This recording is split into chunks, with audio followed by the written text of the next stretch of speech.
Hi, it's me again with Corel Draw tips and tricks. And somebody asked me a question via email. They need to get a six-sided polygon inside of a six-sided polygon that would be equal in size where it's touching on the far edges.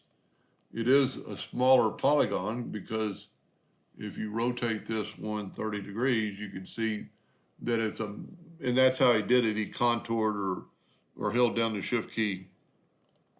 But he's trying to get it perfect, and if you hold down the shift key so it'll grow from the center, you could, maybe he doesn't have snap to on. He's got snap to on, it's just not gonna snap there. And as you can see, you think it's close, but it's not. Well, one way you could just draw one, and we'll actually take his polygon and make a duplicate of it, and then move it out of the way. We'll move this out of the way. We'll go ahead and hit P on the keyboard and put it in the center, because we're going to use that in a second. Then you just take a 2-point line and go from that node to that node. Take that line and Control D and make a duplicate.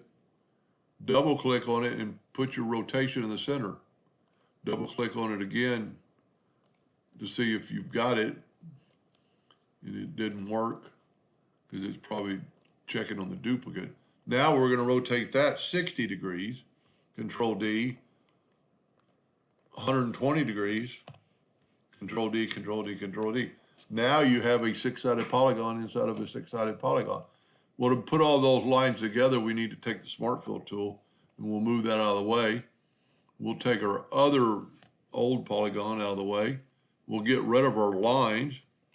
We'll left-click, right-click, and put that back with a nudge and this back with a nudge. Now, if my theory worked, if you take the Smart Fill tool, each individual block is, I don't know what he's doing, but that's one way to do it rather than trial and error, is just to put those lines on a node.